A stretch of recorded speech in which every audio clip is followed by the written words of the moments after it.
Dominicano. Hoy viernes 22 de febrero del año 2002 les traemos otra edición de su programa Agenda Nacional, que les llega por este multimedio de Teleradio América, Canal 45 UHF y Canal 45 de varios sistemas de cable en el área metropolitana de Santo Domingo y también en el área metropolitana de Santiago. Y en internet en HIZ730.com en tiempo real y desde luego a través de Radio XZ, Broadcasting Nacional, en sus 730 kilociclos de amplitud modulada, que se transmite todos los días de lunes a viernes de 11 a 12 meridianos y se retransmite de 12 a 1 de la madrugada por esta emisora. Les habla Leopoldo Espaillat Nanita y para llevar adelante este programa contamos como siempre con la ayuda y colaboración de nuestro amigo, el licenciado Roger Orlando Pi. Buenos días, Roger. Muy buenos días, Polín. ¿Cómo te sientes hoy en la mañana? Muy bien. Bueno, despidiendo una semana, vamos a ver si la próxima semana nos trae cosas más alentadoras. Murió el periodista que estaba secuestrado, pero eso había que esperarlo. Yo creo que la situación que se había planteado, las demandas que había hecho ese grupo, el tiempo que había transcurrido, no daba esperanza de que apareciera vivo. Además había una vertiente un poco ominosa, que fue cuando el grupo que lo secuestró dijo que él no era agente de la CIA, sino del Mossad. Y con esa agudización que ha tenido recientemente la tensión del palestino-israelí, que es una crisis grave del Medio Oriente, no se podía esperar otro resultado. Aunque el grupo que lo secuestró decía que se pronunciaba en favor de la independencia de Pakistán, es decir, son pakistaníes que son aliados directos de los Estados Unidos. Sin embargo, en este conflicto, toda esa complejidad que hay dentro de las cosas. Sí, pero tú sabes que en Pakistán las opiniones están divididas. Están divididas completamente. ¿No? Como decía el refrán español. Entonces, fíjate que el propio presidente, Musharraf, tiene problemas internos en la medida en que se ha puesto del lado de Estados Unidos. Es decir, que no hay una homogeneidad. Un consenso mayoritario, diríamos, en su población, de que ese paso de alineación internacional tiene el respaldo de los pakistaníes.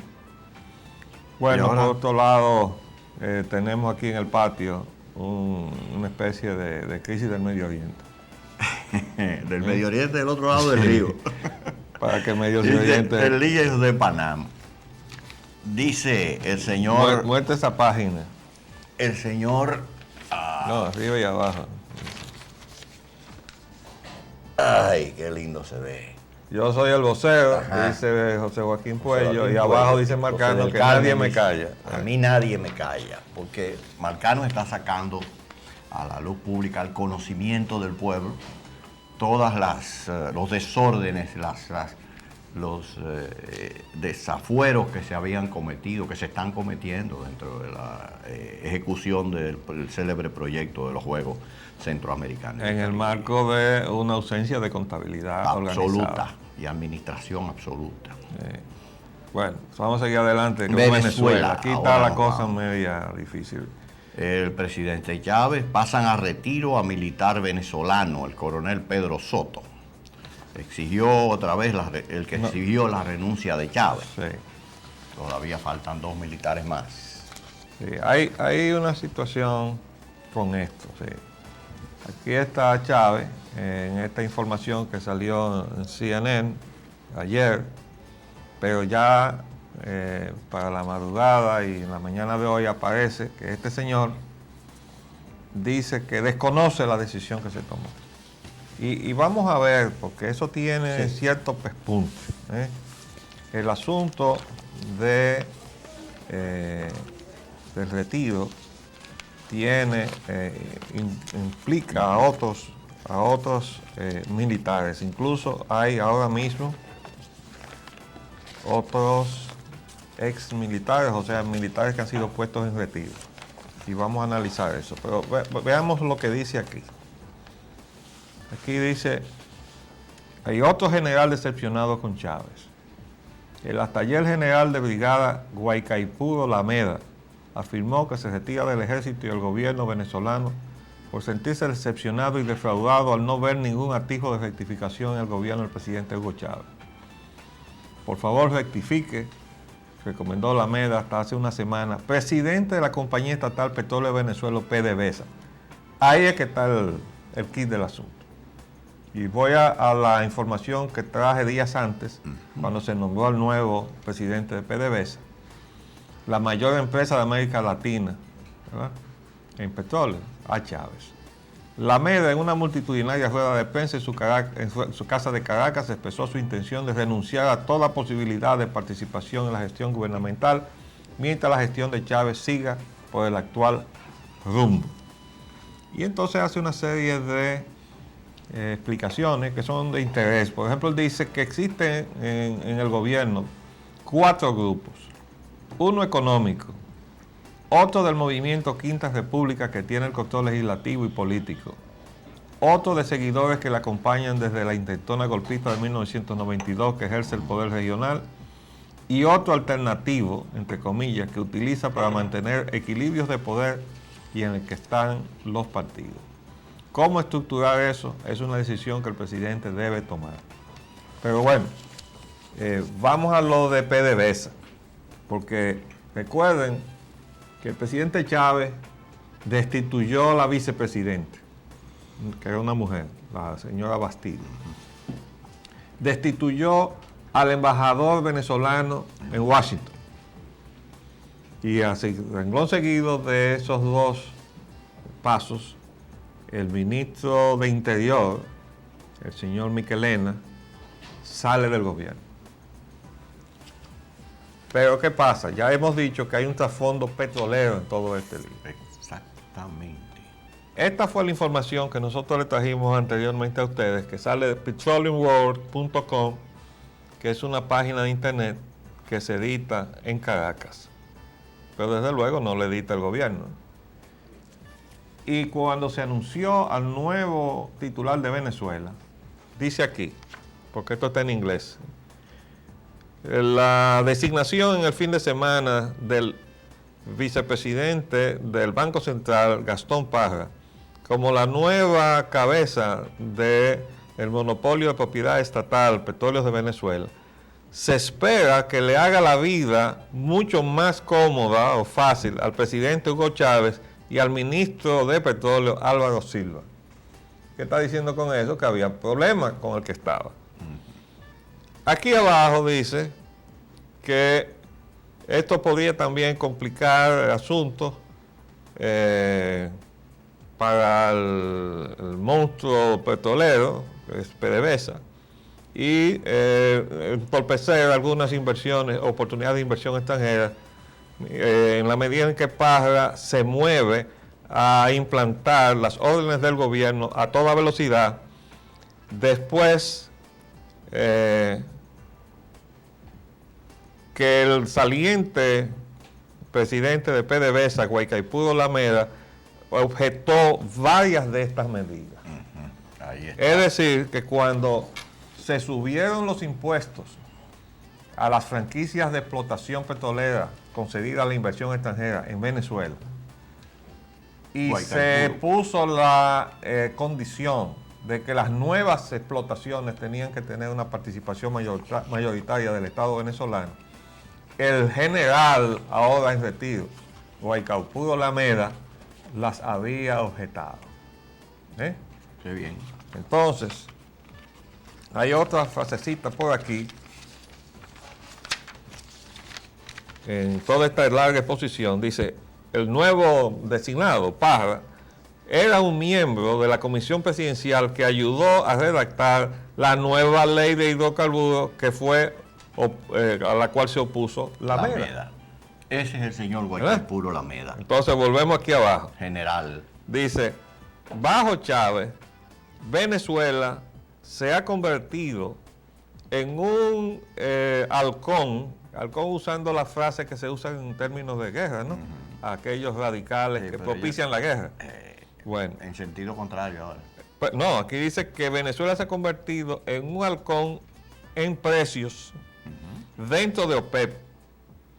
Quiere decir que Venezuela ha estado buscando subir los precios del petróleo y ha sido radical en esa posición dentro de la OPEP. De eso depende su presupuesto. Y recuerden que nosotros decíamos que Estados Unidos ha perdido un aliado valioso, o por lo menos se ha creado una situación nada agradable con un aliado valioso que se llama Arabia Saudita, que era el moderador de las decisiones de OPEP. ¿Por qué? Porque las reservas más grandes del mundo en materia petrolera las tiene Arabia Saudita.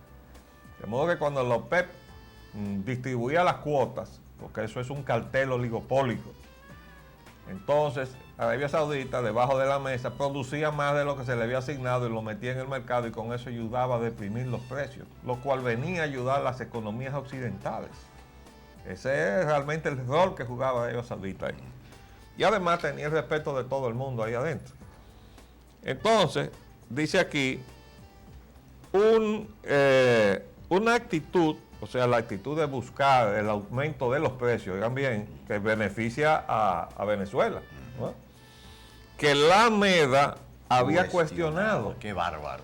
Es decir, ¿cómo era posible que el presidente de PDVSA, ante una gestión de su gobierno, que además tiene la Secretaría General de la OPEP, tratara de buscar elevar los precios, con lo cual nos perjudicábamos todos los demás, incluyendo nosotros? O sea, a nosotros nos conviene que baje, pero no hasta el extremo de que baje tanto que se produzca un desquiciamiento de la economía mundial, porque eso pasó cuando los precios del petróleo bajaron a 8 y 9 dólares el barril. Entonces no le conviene a nadie que las cosas lleguen a ese extremo, porque si se desquicia la economía de Venezuela y la de México y la de varios países productores, sobre todo en Latinoamérica, eso no va a ayudar a que la economía de Latinoamérica marche bien.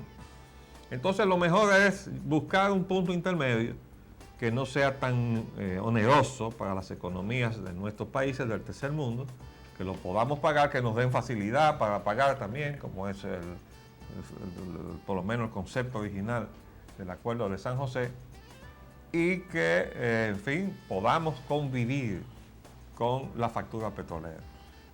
Pero tampoco que se nos venga a especular para tratar de que se convierta otra vez el petróleo en una mercancía de lujo, cuando es una mercancía indispensable. Entonces, en ese punto, ahí es que se está evidenciando que la crisis de Venezuela tiene un trasfondo petrolero. De manera absoluta, yo quería apuntar también que la frase que se ha acuñado por todos estos personajes que han emergido hoy en día en la política venezolana, los generales y los coroneles, todos dicen la célebre frasecita, que rectifique. ¿Que rectifique qué? En concreto, ellos no especifican qué es lo que Chávez debe rectificar. Y ya estamos viendo aquí una de las rectificaciones que está demandando el señor Lameda, ¿qué se llama? Oquipuro. El general Oquipuro Lameda. Guaycaipuro Lameda. Tiene un nombre indio, parece que tiene origen directo de descendientes indios, del que debería sentirse orgulloso. Entonces, este señor está apuntando en la dirección que va a ir en perjuicio de su propio país. De lo que son los intereses verdaderamente de Venezuela. Chávez, y de la empresa que preside. Y de la empresa que él debería estaba nombrado y estaba designado para proteger. Entonces este sujeto viene a exigir, viene a salir a la palestra pública haciendo estas exigencias al presidente Chávez. Pero, esto es lo que uno se cuestiona. No, pero déjame decirte por dónde anda la cosa, porque ya yo le cogí el hilo. Sí, ya. En uno de los, tengo otro hilito agarrado. En uno de los reportajes que están ahí, cuando dice que el coronel Soto desafía la decisión de Chávez, ahí se iba. Él le restó calidad al ministro de Defensa, que es el señor, ¿cómo se llama él? Ahora se me fue el nombre, ahorita nos acordaremos. Sí. Fue un guerrillero reconocido. Comandante. Y entonces, ahora dice el coronel Soto, que ese señor, que era comunista y es guerrillero, actual ministro de Defensa no tiene la calidad para pasarle juicio militar a él. ¿Ok? Quiere decir que ahora salta a relucir el hecho de que Chávez había nombrado como ministro de Defensa a una persona que en el pasado... Eso lo sabíamos todos. El mismo Chávez estaba, lo sabía. sí. Ahora yo debo decir una cosa, no me luce que eso fue una decisión sensata de Chávez.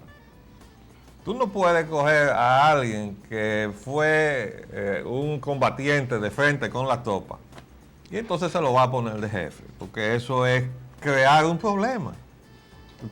Yo estoy hablando en términos muy objetivos, sí, ¿verdad? Sí. De política. ¿Por qué? Bueno, pues porque no es prudente. Usted no le puede crear ese factor irritante a los militares de que el hombre que le estaba largando tiros del otro lado, de allá para acá, ahora es su jefe, ¿no? Pero tampoco eso lo descalifica para que se expresara de esa manera. No. Yo estoy diciendo... Porque es legítimo. No, está bien. Pero yo estoy diciendo que Chávez ha cometido errores sí. políticos, ¿verdad? Y uno de esos errores es esa designación. Sí. ¿Por qué? Porque usted no debe hacer esas cosas. Yo no las encuentro sensatas. Usted no le puede poner ese factor irritante. Bueno, aquí está el enemigo de ustedes, pero ahora es el jefe de ustedes. Y yo tengo aquí apuntado algo que se le semeja, pero no es exactamente. No. Que fue el caso de Chile, donde la hija de uno de los que fue fusilado por Pinochet fue designada ministro de Defensa. No, es peor que eso. La hija de un general protestó el golpe de Estado de Pinochet, general de mayor grado que Pinochet en el momento. Y fue fusilado por Pinochet. Y fue fusilado por Pinochet. Entonces, esa hija es la ministra de Defensa de Chile. Pero esa es una situación que, aunque tiene cierto, como diríamos, una semblanza, aunque ligera, de contradicción, no la tiene en el fondo, porque era una hija de un militar y de una víctima de ese horrendo golpe militar que se produjo en Chile. Entonces es una rectificación histórica.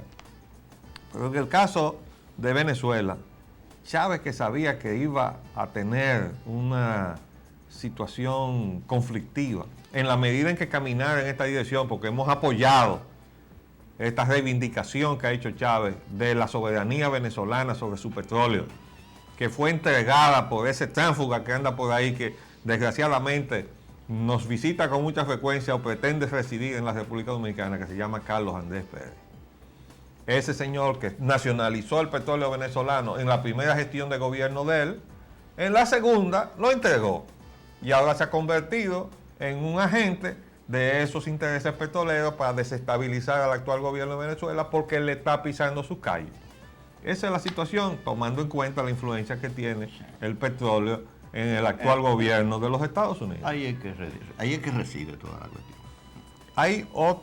Pero hay otra mención de otros militares. Sí, otro general que dice estar decepcionado con Chávez. Será por otras razones parecidas a esa, ¿no?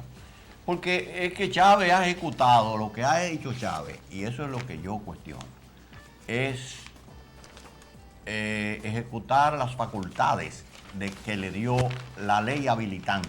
Esa ley habilitante fue aprobada por el Congreso venezolano y fue aprobada bajo los cánones de la Constitución vigente bolivariana venezolana. ¿Por qué no cuestionaron la Constitución? ¿Por qué no discutieron o impidieron que la ley fuera votada por el Congreso? Pero es que tú mencionaste el término clave, bolivariano. Tú sabes lo que es levantar el estandarte de Bolívar. En esta época. Miren, para que nos entendamos. Ya hace muchos años, que en un trabajo que yo hice, analizando la situación y la perspectiva de la democracia en América, yo escribí que la suerte de la democracia latinoamericana estaba en precario porque dependía en gran medida de que existiera democracia en los Estados Unidos de América. Cuando la democracia se debilita en los Estados Unidos de América, inmediatamente languidece la democracia en Latinoamérica. Y otra cosa, el gran poder que tiene hoy los Estados Unidos, que es el resultado de ese primer ensayo de integración económica, ¿verdad? Porque eso es lo que es Estados Unidos. Todos esos estados se unieron y formaron un gran mercado común. Y Europa, muchos años después, ha tratado de seguirle los pasos.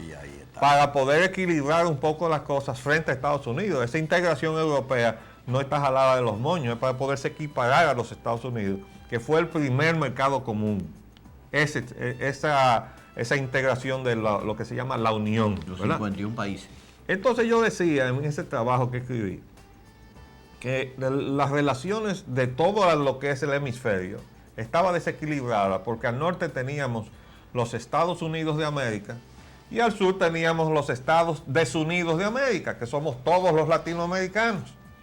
Ahora, ¿quién intentó unir a los latinoamericanos? Bolívar. Pero su proyecto de la Gran Colombia fracasó.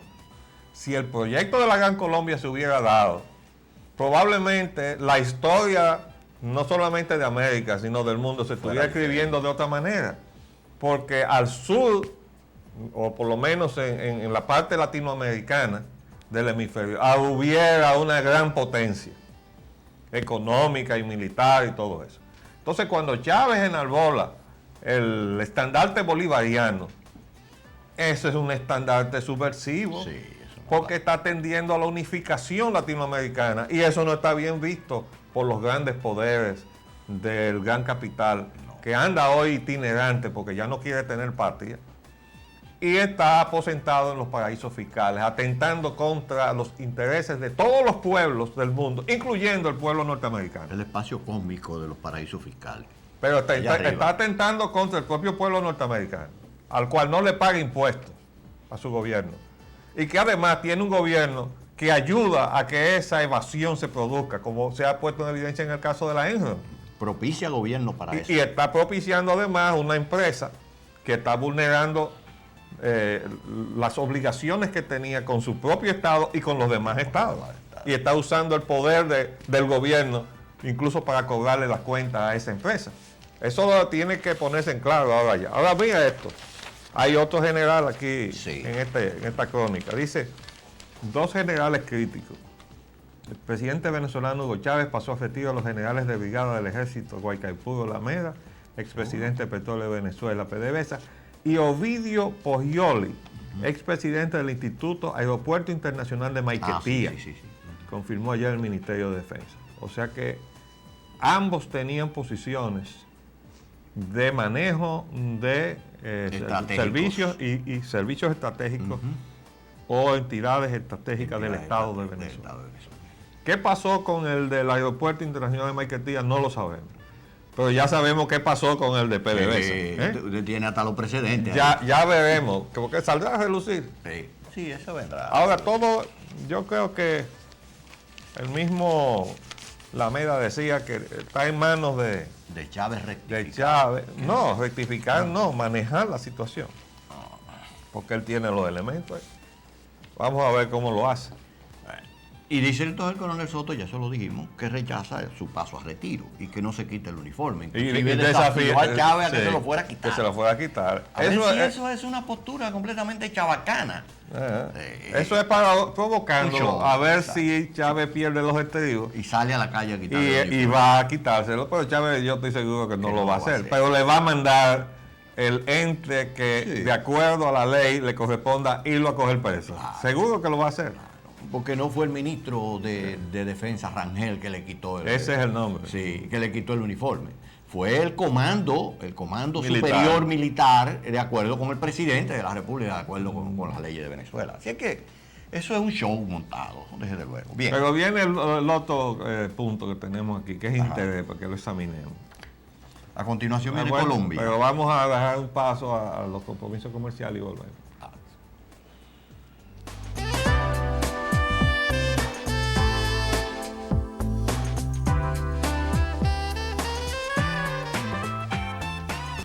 Bueno, estábamos analizando con el próximo punto que tiene referencia al vecino país de Colombia, pero a mi juicio repercute en el tema que estábamos examinando. Hemisferio apoya a Colombia, dice el presidente Gaviria. No, dice el secretario general de la OEA. De la OEA. Gaviria dice, entre nuestros 34 miembros, los terroristas no encontrarán refugio, ni asistencia, ni apoyo. Y el que lo haga se considerará cómplice. Bueno, para mí, no sé qué tú piensas. Aquí está mandado también oblicuamente, ¿no? Un rendazo a Chávez. Porque Chávez ha sido acusado por Colin Powell de sus relaciones con los guerrilleros colombianos. Entonces ahora resulta que una situación que viene de décadas, haya habido miles de muertos en esa guerra civil de Colombia, que se originó entre los liberales y los conservadores. Y se mataron los liberales y los conservadores de una forma bárbara, hasta que fue derivando a una situación peor con las guerrillas izquierdistas y finalmente con la entrada en escena de los narcotraficantes y su dinero, que tienen todo el dinero del mundo. Entonces la cosa se ha complicado, pero eso sigue siendo un problema de conflicto prácticamente local. En una guerra civil, en donde hay un lado que está en insurrección contra el otro, pero eso no lo convierte en terroristas. Terroristas son los que ponen bombas. Bueno, los que fueron y volaron el Palacio de Justicia allá y mataron a muchísima gente, esos son terroristas. 19 pero los que están en campo abierto peleando, esos no son terroristas. Eso es el enemigo, ¿verdad? Para que pongamos las cosas en su sitio. Te está combatiendo al enemigo. Pero el que está haciéndole actos de terror, que significa ponerle bombas, matar indiscriminadamente inocentes y objetivos, vamos a decir, políticos, etc., esa es otra cosa. Pero ahora le quieren endilgar la etiqueta de terrorista a todo, porque como Estados Unidos le ha declarado la guerra al terrorismo en todas partes del mundo, cosa que entendemos imprudente en términos de lo demasiado ambicioso que resulta ese enunciado. Sobre todo cuando se está aislando el presidente Bush y también está aislando a Estados Unidos del apoyo de todos sus amigos y se está enajenando aliados y amigos. Entonces ahora, por cierto, parece que le está pidiendo al presidente chino, cambiando el curso de lo que él venía haciendo por suerte, que ayude a restablecer el diálogo con Norcorea, que él rompió cuando ubicó a Norcorea en el eje del mal, ¿no? Con sus calificativos que lo caracterizan. Porque había un intento de diálogo entre el sur y el norte de Corea. Con toda la lentitud que eso estaba llevando, eso estaba en ese camino. Entonces, de repente meter esa cuña de decir que el norte es parte del eje del mal en el mundo y del terror, bueno, inmediatamente rompió ese ambiente y ha creado una situación de tensión. Bueno, ahora ha tenido que decirle al presidente chino que lo ayude a recomponer la cosa. Ojalá que se pueda restañar el daño que se ha hecho. Pero es que esa actitud que lleva la política del presidente Bush, bueno, va a conducir a Estados Unidos a una trampa. Creemos nosotros que está jugándose en un terreno sumamente delicado y en lo que concierne a Latinoamérica, la posibilidad de involucrarse en el conflicto de Colombia y de desestabilizar entonces al lado, al gobierno de Venezuela, para que se traduzca en una situación de imprevisibles consecuencias. Podría ser hasta de una guerra civil en Venezuela. Bueno, ¿y qué va a hacer Estados Unidos? ¿También va a intervenir en Venezuela? Bueno, pero eso es imposible, porque ahora mismo en Afganistán los que están en el suelo, aguantando tiros, son los británicos. Las tropas norteamericanas están custodiando puntos muy específicos, los aeropuertos y no sé qué otra cosa más, pero no están allá afuera expuestos a los atentados y a la respuesta que le puedan dar los talibanes que andan sueltos todavía en Afganistán. Armados. Entonces, ¿con quién es que van a librar la guerra de aquí de Latinoamérica? Acuérdate que hubo un intento de montar un ejército latinoamericano de intervención, para el cual Leonel Fernández, esa inefable figura que anda por ahí ahora tirando piedras, teniendo techo de cristal, ya había comprometido tropas dominicanas. Y eso quedó claro cuando en un desfile, en ocasión del 30 de mayo en Santiago de los Caballeros, las tropas desfilaron y dijeron, ahí están desfilando las tropas que van a integrarse con el contingente, que ya tenía hasta nombre, para intervenir donde quiera que la democracia estuviera en peligro. Pero resulta ¿cuál? Que la democracia está en peligro cuando sube al poder un presidente elegido o un gobierno que sale elegido en las elecciones Un resultado democrático. por un proceso de un evento libre, razonablemente libre, como puede ser unas elecciones, pero cuando se sube, entonces gobierna contra sus electores, contra quienes votaron por él. Ah, pero eso es democracia, porque ese tipo estaba comprometido y ese gobierno estaba previamente comprometido a llevar adelante un programa neoliberal que viene a empobrecer a la población y la economía local, a expoliarla y a poner entonces a todo el mundo en peor condición de vida. Ah, y la gente entonces tiene que resignarse, no puede protestar. Eso no es democracia. Y por eso está en crisis la democracia latinoamericana. Porque donde quiera que ese modelo neoliberal sea implantado por la fuerza, el pueblo ha estado protestando, aunque con distintas velocidades. Ahora llegó a su última expresión en Argentina. Pero esperemos lo de Brasil, Esperemos lo de Brasil, que ahí hay un hambre latente en Brasil. Cuando en el noroeste de Brasil, que se producen unas sequías tremendas, se producen unas hambrunas que la gente come, una especie de ratones que hay ahí. Grandísimo, muy gordito. Para buscar proteínas. Y usted va para el sur del Brasil y usted se encuentra con Sao Paulo, que es una metrópoli que usted cree que ha llegado a Europa, donde está toda la riqueza del Brasil concentrada. Y usted va al noroeste y se están muriendo de hambre. Entonces esas contradicciones son las que van a estallar en América Latina. Ahora lo he estado diciendo a partir de los horrendos hechos del 11 de septiembre, que se han atrevido a hablar alguna gente, comenzando por el presidente del Banco Mundial. Sí. Hace unos días también se pronunciaron otros elementos, incluso del propio de las Naciones Unidas, haciendo una observación y una reflexión sobre la incidencia de la pobreza en la falta de gobernabilidad que se estaba proyectando en el mundo. Entonces, esa es la realidad. La injusticia llega hasta un límite en donde puede ser soportada y entonces de ahí en adelante la gente se dispone a cualquier cosa. Entonces ese es el problema que nosotros creemos que tenemos, sí, incluso claro. aquí. Y desde luego que también los calificativos de demócratas a los regímenes que, aunque surgidos de un proceso democrático, gobiernan contra los intereses de su pueblo, entonces así le califican de terrorista y antidemócrata a los que, surgidos de un proceso democrático, gobiernan tratando de reivindicar los intereses del pueblo. Sí. Entonces ahí es donde estamos divorciados. Sí. Bueno, mientras tanto, las informaciones sobre el mercado cambiario son, ayer en la tarde, última hora, el dólar no para de subir. El Nacional dice que disminuye la captación de dólares del sector turístico. Yo digo que dentro de lo poco que aportaba el sector turístico, ¿no? Que era un 11, un 12% del total de los ingresos en dólares del sector, porque lo convierten en pesos para pagar nómina y más nada. Todo lo demás se queda fuera de la economía nacional, en bancos del extranjero.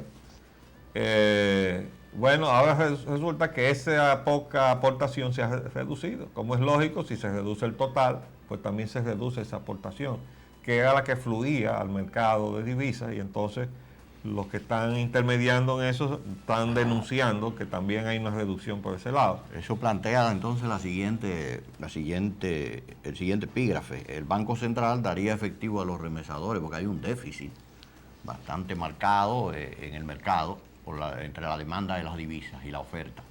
No, lo que pasa es que los bancos comerciales están obligados a aplicar el 4.75% a la remesa que le entrega, es decir, a las divisas que le entrega el Banco Central, y eso da 18,38. Sin embargo, las agencias de cambio están varios puntos por debajo, pero no tienen divisas. Y entonces ya estaba subiendo y se estaba cotizando, de acuerdo a las informaciones de la prensa de hoy, a 17,90. O sea, ya está pegado a 18. Entonces, para mantener a esos intermediarios que no son bancos con el costo de la divisa más bajo, parece que se piensa, por lo menos no se ha hecho todavía, inyectar dólares por esa vía. Por esa vía, que es la vía que tiene la tendencia a hacer disminuir la tasa de cambio. Petróleo y combustibles. No, ahí no tenemos cambios, alteraciones. Vamos a la economía temas dominicana. Nacionales, economía dominicana. Las tasas de interés bancos comerciales comenzaron a notificar a industriales las alzas. Bueno, yo digo, esto es para mejorar la competitividad de nuestra industria, ¿verdad? Como nosotros necesitábamos poder competir, dije, bueno, pero esta gente necesita mejorar su competitividad. Vamos a subir el costo del dinero. Pero por Dios, ya teníamos nosotros un costo del dinero que era 3 veces, o cuidado, el precio que paga la competencia en todos los demás países, ¿verdad? Y entonces encima de eso ahora va a subir la tasa de interés. Entonces vamos a hacer más competitiva la industria nacional y exigirle que sea competitiva. Fisco requiere a 9,000 compradores de autos de lujos. Bueno, está esos muy autos bien. de lujo. Está muy bien y ojalá que en esa redada estén muchísimos políticos que andaban en chancleta ayer y de repente usted los vio montados en las últimas jipetas de lujo, ¿verdad? Como yo los vi, no voy a mencionar nombres para no herir susceptibilidades. Pero del gobierno anterior, para que estemos claros. ¿Verdad? Y probablemente ahí, y ojalá, estén de los nuevos de este gobierno. Van a estar, de seguro. No. Dice impuestos internos. Digo, yo no estoy tan seguro. Bueno. Los de este gobierno. Dice impuestos internos que se halló con esa situación y que la mayoría de esos que ha detectado, que han adquirido esos autos de lujo, no pagan impuestos. No, que no tienen el registro. No tienen el registro. Están comprando ese artículo de lujo y no tienen el registro porque esto no tiene, vale. No existen. Clima social. La pastoral pide declarar hospitales en emergencia. Reclama la renuncia del secretario de Salud Pública. Director militar, coronel dirigirá el Darío Contreras. AMD declararía emergencia a los hospitales. ¿Si designan a ese coronel en el Darío Contreras? No. Eso, por la situación. La AMD tiene ahora mismo una posición frente a la situación de los hospitales en general. Y como se produjo la renuncia del director del Darío Contreras días atrás, el presidente acaba de nombrar a un coronel, a otro coronel, porque ya tenía otro designado en Herrera, que es un hospital que está cerrado ahí. Con todos los equipos. Después de todo lo que se invirtió, porque se lo estaban disputando Salud Pública y el Instituto de Seguro Social, y no había una definición. Pero así anda todo. Así anda todo, y así se está despalotando el dinero. Y usted dice, bueno, ¿y el dinero dónde está? Bueno, así, invertido y sin darle uso. Así está todo, porque eso, hay mucho endeudamiento para equipar ese hospital, de los endeudamientos que estamos pagando.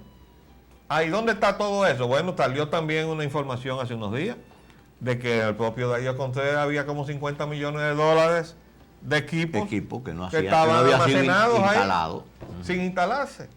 Entonces, es que no estamos trabajando de una manera organizada. Hay una desarticulación total del Estado. Y eso quizás lo esté propiciando alguna gente, ¿no? Probablemente cuando lo vengamos a instalar ya están obsoletos. Y entonces hay que comprar otros nuevos. Vamos a seguir bordeando el precipicio, porque si llevamos a la gente a que ya no tienen el recurso de ir a un hospital del Estado, porque tiene que engancharse en esta nueva seguridad social donde todo cuesta, sigamos por ahí, quitémosle la energía y quitémosle el agua y encargámosle el transporte y vamos a subirle los impuestos y vamos a hacer que toda la comida suba, ¿no? Como está pasando ya, y vamos a ver lo que pasa en este país. Vamos a ver.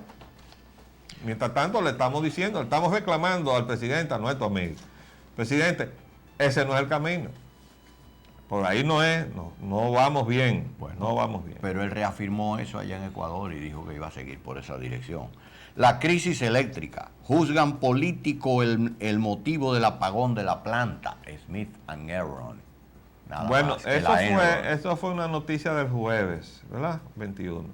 Porque en medio de una situación que se había dado de un paro, Smith apagó la planta de Puerto Plata. Y entonces las autoridades CDE dicen que eso fue una decisión política para crearle problemas al gobierno. Bueno, pero yo estoy preguntando, ¿todavía estamos bregando con Smith & Enron? ¿Todavía? Buena pregunta. ¿Y dónde están los 16 millones de dólares que se le entregaron? Porque la información lo que dice, y lo dice el señor Edwin Croes, aquel que tú confundiste con el que Ajá. nombraron en la Sí, superintendencia. con Cross. Bueno, dice Edwin Cross que tengan paciencia, que se le están gestionando sus 14 millones de dólares. ¿Cuáles 14 millones de dólares? Pero es que no tenemos una controversia de protesta sobre el contrato, porque se pretende que paguemos la energía que ellos no han suplido y ellos no están cobrando la energía que no han dado.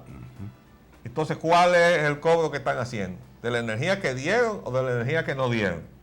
Entonces, no puede hablarse de estarle gestionando pago a la EMIT. Es una empresa que está quebrada. Ahora mismo debía estarse investigando de quién salió la iniciativa de darle 16 millones de dólares a esa gente después que ya se había anunciado que estaban en quiebra. O eso lo estaba diligenciando. Ya era sabido con meses de anticipación. Se estaba diligenciando desde la embajada norteamericana por casualidad, porque tenemos documentación que prueba que la embajada ha estado haciendo la misma gestión que hizo el vicepresidente Cheney en la India, de cobrar a nombre de la Enron, y es posible que aquí lo haya estado haciendo la embajada también de Estados Unidos en ese respecto, porque la comunicación que nosotros tenemos no indica a cuál empresa se refiere en las gestiones de cobro que la embajada estaba realizando. Estamos diciendo de algo que se produjo antes de este embajador, ¿eh? O sea, ya tiene un tiempo, varios meses atrás. Pero estaba involucrada la embajada, cobrándole al Estado Dominicano y a la CDE a nombre de los acreedores norteamericanos. Y entonces ahí aparece una empresa diciendo, pónganme ahí también, ya que ustedes están en eso, ¿no? Entonces esa es la situación. Esa posición. Por otro lado, aquí dice la AES mantendrá sus inversiones en el país. Y ¿Cuáles? nosotros preguntamos que cuáles inversiones.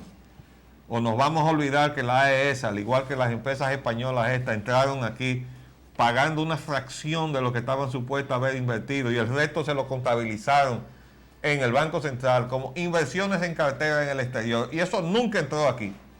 Y el presidente Hipólito Mejía, al día siguiente de tomar posesión, desde el local de la Corporación Dominicana de Electricidad, exigió que esos recursos entraran al país.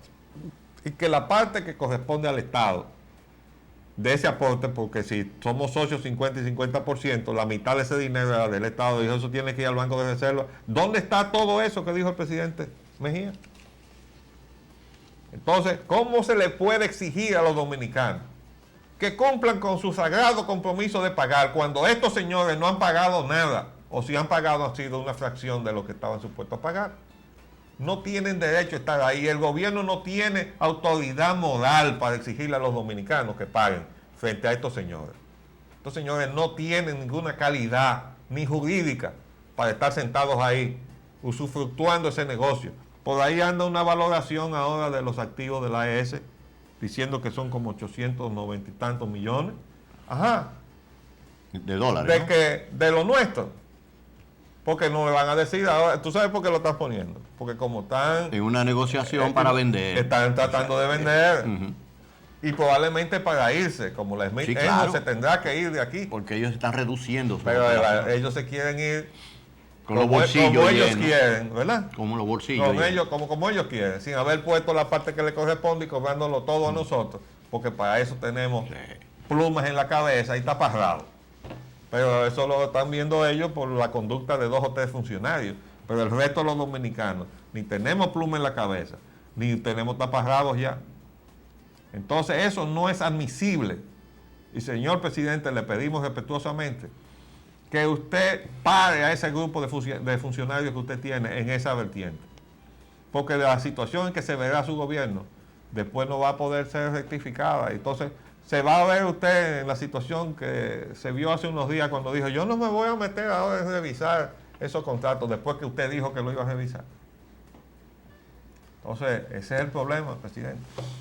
Entonces, tenemos una serie de complejidades, incluyendo la parte del manejo que se ha hecho de la tasa de cambio del dólar con el peso, que tampoco se ha hecho en el marco de la seriedad y por eso está todo el mundo en desasosiego. Es bueno que volviendo al tema de la cuestión de la electricidad y al pronunciamiento del señor Croes, ¿quién es el señor Croes? El señor Croes, ahora para diferenciarlo concretamente, ya que lo confundí en una ocasión anterior, el señor Cross es el superintendente, el señor Croes es el director financiero de la CDE.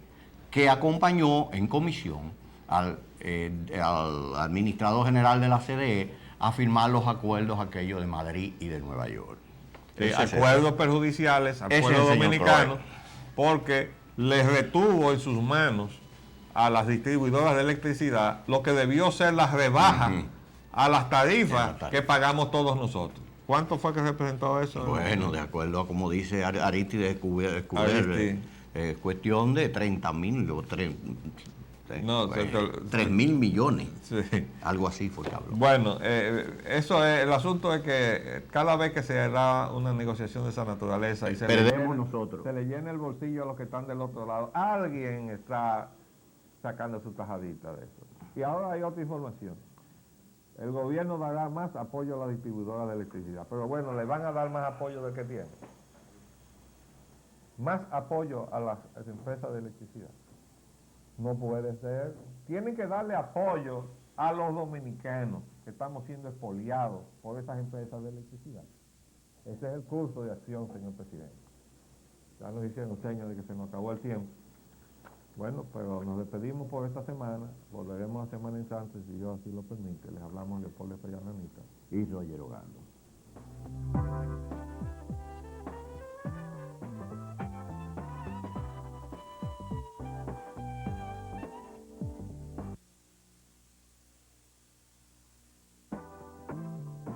De lunes a viernes, de 11 a 12 meridiano, Agenda Nacional por Multimedio, Teleradio América. 7 medios diferentes y un solo mensaje.